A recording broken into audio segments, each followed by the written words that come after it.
रघुनाथपुर की राजनीति में एक बार फिर विरासत जीत गई और कहानी के केंद्र में रहे शहाबुद्दीन के बेटे ओसामा शाह। हम बात कर रहे हैं बिहार की उन हाई प्रोफाइल सीट में से एक की जहां नारे थे, निशाने भी थे और हर कदम पर विवादों की आग, लेकिन नतीजों में दिखा सिर्फ एक नाम, ओसामा शाह। बिहार की राजनीति में रघुनाथपुर सीट इस बार सबसे चर्चित लड़ाइयों में से एक बन गई और इस चर्चे के केंद्र में थे सिवान के दिवंगत बाहुबली नेता मोहम्मद शहाबुद्दीन के बेटे ओसामा शाह।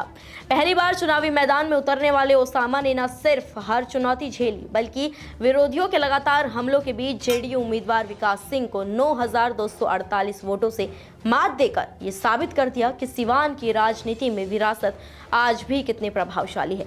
ओसामा को कुल 88,278 वोट मिले जबकि विकास सिंह 79,030 वोटों पर ही सिमट गए और इस अंतर ने बता दिया कि भारी विरोध, तीखे हमले और जंगल राज के नैरेटिव के बावजूद मतदाता किस ओर खड़े थे।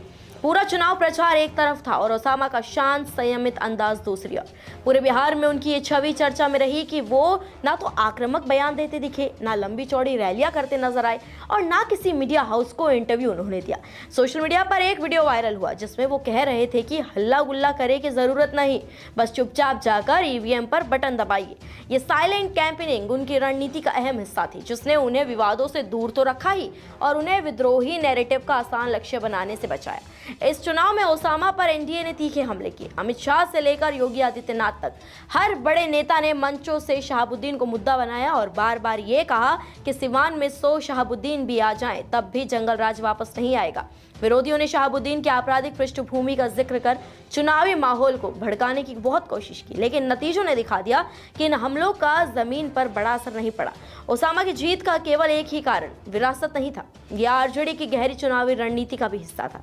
पार्टी जानती थी कि शहाबुद्दीन का परिवार सिवान में आज भी बड़ा वोट बेस नियंत्रित करता है। यादव मुस्लिम समीकरण, पिता का ग्राउंड नेटवर्क और स्थानीय संगठनों पर गहरी पकड़, इन सब ने मिलकर ओसामा के लिए मजबूत माहौल तैयार किया।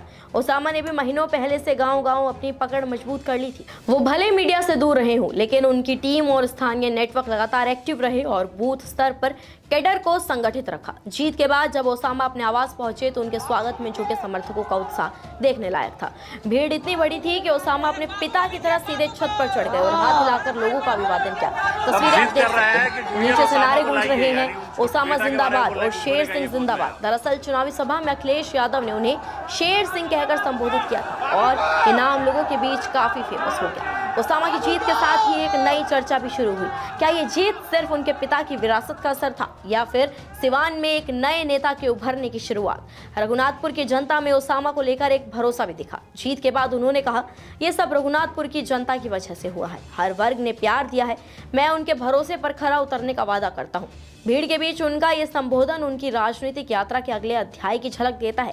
सवाल अब इस बात का है कि क्या ओसामा अपने पिता की छाया से अलग होकर अपनी एक अलग राजनीतिक पहचान बना पाएंगे?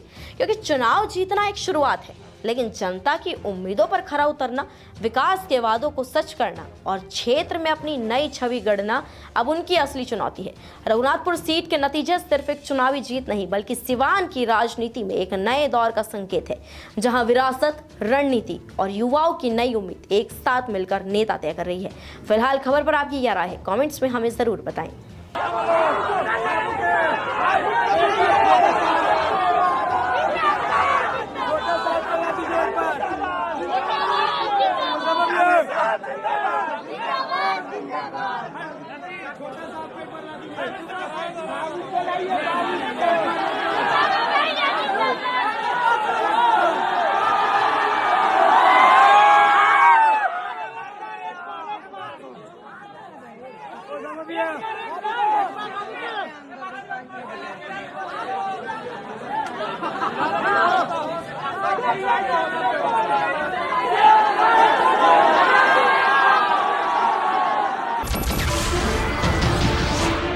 नमस्कार, मैं हूं मानक गुप्ता।